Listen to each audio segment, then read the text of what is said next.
Beautiful village. No sir, fools village. വിഡ്ഢികളായതുകൊണ്ടല്ലേ സാറിന്റെ corporate കമ്പനിക്ക് 2000 ഏക്കർ സ്ഥലം ഇവർ തീറെഴുതി തരാമെന്ന് പറഞ്ഞത്. 10 അടി താഴ്ത്തിയാല് ഇവിടെ മുഴുവൻ പാറയാണെന്നാണ് ഈ മണ്ടന്മാരുടെ വിചാരം. പാറയെല്ലാം ഗ്രാനൈറ്റ് ആണെന്ന് നമുക്കല്ലേ അറിയൂ. പിന്നെ ബാക്കി 3000 ഏക്കർ. അതീ കിഴക്കേക്കോട്ടയിൽ നരസിംഹനെ വളച്ച് ഞാൻ പുഷ്പം പോലെ മേടിച്ചു തരും. പോരെ? അയാളാണല്ലോ ഈ മണ്ടന്മാരുടെ മരമണ്ടൻ രാജാവ്. സർ, ഇതത്ര എളുപ്പമുള്ള കാര്യമാണെന്ന് എനിക്ക് തോന്നുന്നില്ല. കാരണം ഈ പറഞ്ഞ നരസിംഹന്റെ പേരിൽ 100-ലേറെ ക്രിമിനൽ കേസുകളുണ്ട്. പോലീസും നിയമം അയാളെ ഭയപ്പെടുന്നു. ഒന്ന് പോവാൻ പറയേ. ഞാനേ ബോംബെ വിറപ്പിച്ചിരുന്ന എത്ര കൊലകൊമ്പന്മാരെ ഡീൽ ചെയ്തിട്ടുള്ള ആളാണെന്നറിയോ? പിന്നെയാണ് ഈ പട്ടിക്കാട്ടിലെ നരച്ചിമ്മ.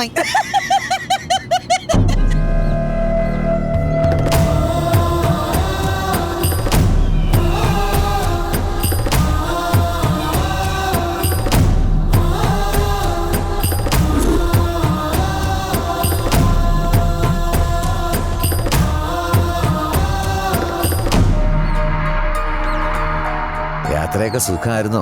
ഓ, സുഖായിരുന്നു. മഹേഷ് ശർമ്മ. ഞാൻ നരസിംഹൻ. ഇതെന്റെ ഭാര്യ രാജലക്ഷ്മി.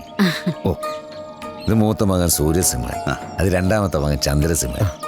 ഇളയത് മോള, പൂനെയിൽ പഠിക്കും. അല്ല, ഈ നാട്ടിൽ സ്കൂളൊന്നുമില്ലേ? ഈ പാവങ്ങളുടെ പേരിലാണോ 100-ലേറെ ക്രിമിനൽ കേസ് ഉണ്ടെന്ന് പറഞ്ഞത്? മീശയും താടിയൊക്കെ ഉണ്ടെന്നേ ഉള്ളൂ. കണ്ടറിഞ്ഞൂടെ മരമണ്ടന്മാരാണെന്ന്. എന്താ പറഞ്ഞേ? ഒന്നുമില്ല എൻ്റെ സാറേ, നിങ്ങളൊക്കെ ഭയങ്കര ഗുണ്ടകളാണ്. ഇപ്പൊ ഇറങ്ങിയ ഉടനെ വെട്ടിക്കളയും കുത്തിക്കളയും എന്നൊക്കെ പറഞ്ഞ് ഇയാൾ വെറുതെ പേടിപ്പിച്ചിരുന്നു.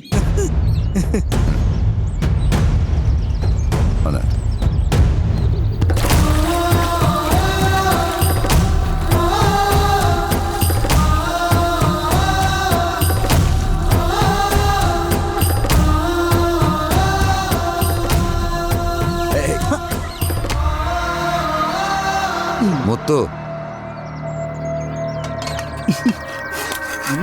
നോക്കിയും കണ്ടൊക്കെ ചെയ്തൂടെ?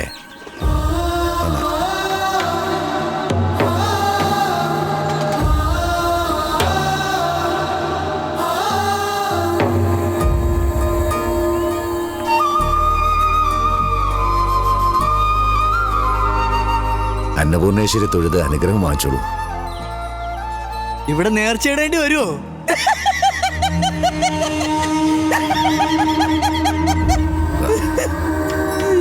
അങ്ങോട്ട്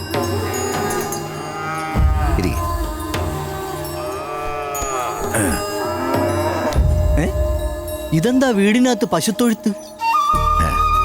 ഗോക്കൾ ഞങ്ങൾക്ക് ദൈവത്തെ പോലെയാ. ഓ, ഗോപരിചരണം ഇവിടുത്തെ ആചാരമാണ്. ഓ, പക്ഷെ ഒരൊറ്റ വ്യത്യാസം മാത്രമേ ഉള്ളൂ. എവര് തുണി കൊടുക്കും, കന്നുകാലികൾ തുണി കൊടുക്കൂല.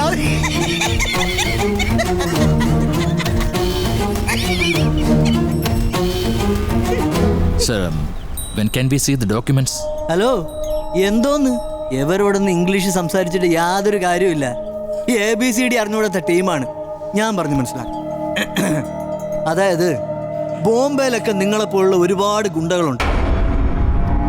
അവരുമായിട്ട് ഞങ്ങൾ കച്ചവടം ചെയ്യുമ്പോൾ സാധാരണ 5% കമ്മീഷനാണ് കൊടുക്കാറ്.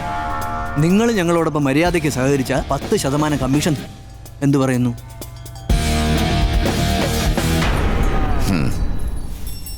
ഇത്രയും ദൂരത്തുനിന്ന് വന്നതല്ലേ, ഭക്ഷണം കഴിച്ചിട്ടാവാം ബിസിനസ്.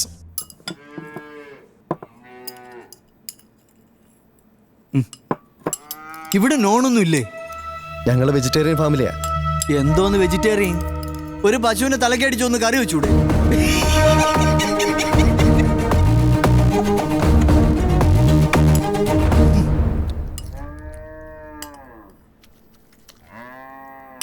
ഇതെന്തോന്ന്?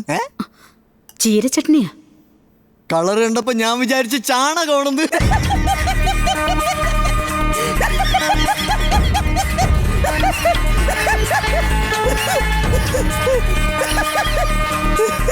അയ്യോ, ഹലോ, കുറച്ച് വെള്ളം അങ്ങോട്ട് ഒഴിച്ചേ. ആ, അതെ അതെ. എടാ, ഡീലൊക്കെ കഴിഞ്ഞു. It's simple. ഞാൻ വരുന്നു, കാര്യങ്ങൾ ഓക്കെ ആക്കുന്നു. ഇനി ടൗല് പ്രത്യേകം ആ, അതൊന്നും ഒരു കുഴപ്പമില്ലടാ. ആ ആ, ഓക്കെ ഓക്കെ. ഓ വയസ്സാം കാലത്ത് അങ്ങനെ ഒറ്റയ്ക്ക് അങ്ങ് സൂയിക്കാണ് കള്ളേ.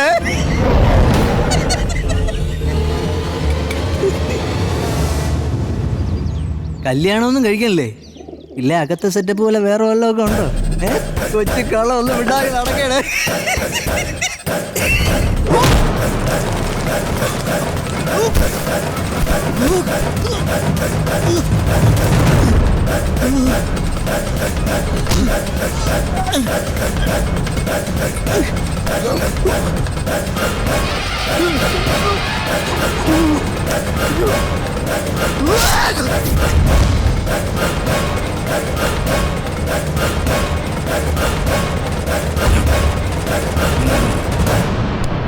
സൽക്കാരത്തിൽ ഞങ്ങൾ അതിഥി ദേവോ ഭവ എന്ന മര്യാദ പാലിക്കുന്നവരാ.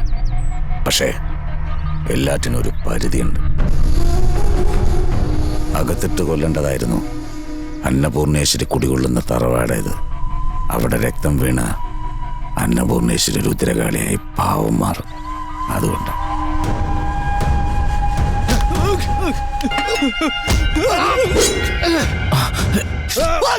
ചന്ദ്രസിംഹ, ഞങ്ങളിവിടെ സംസാരിച്ച് നിൽക്കുന്നത് കണ്ടൂടെ നിനക്ക്? അവനെ തൂക്കിയെടുത്ത് അപ്പുറത്തെ ബലിക്കല്ലി കിടത്തി വെട്ടി നുറുക്ക്.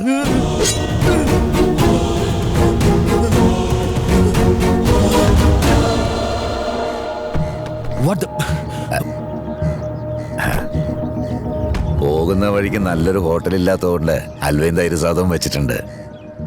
നിങ്ങളതൊക്കെ ആസ്വദിച്ച് കഴിക്കുന്നത് ഞാൻ കണ്ടിരുന്നു. വണ്ടി കയറിയാട്ടെ.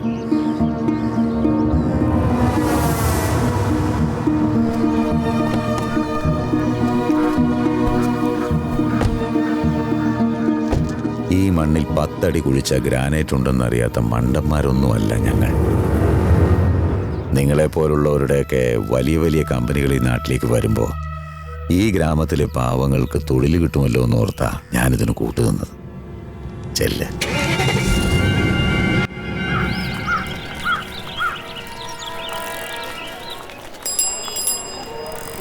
भैया वकील लो।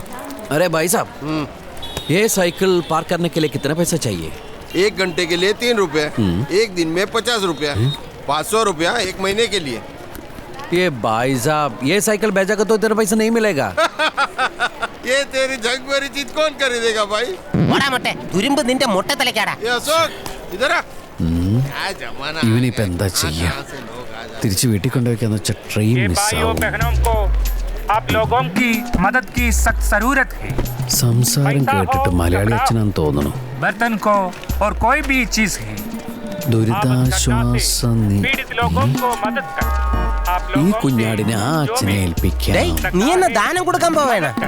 पुण्य कमाओ। ഈശോമിശിഹായ്ക്ക് സ്തുതിയായിരിക്കട്ടെ അച്ഛോ. എപ്പോഴും എപ്പോഴും സ്തുതിയായിരിക്കട്ടെ. ആ മലയാളി തന്നെയാണല്ലേ. ഒരു സൈക്കിള് എന്റെ പേരിലെ ഡൊണേറ്റ് ചെയ്യുന്നുണ്ടായിരുന്നു.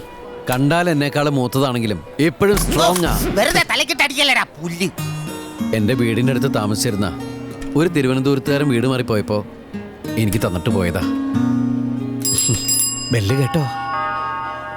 ഇവന് സംസാരിക്കാൻ കഴിവുണ്ടായിരുന്നെങ്കില് ഞങ്ങൾ തമ്മിലുള്ള ആത്മബന്ധത്തിന്റെ കഥ ഇവൻ പറഞ്ഞേനെ.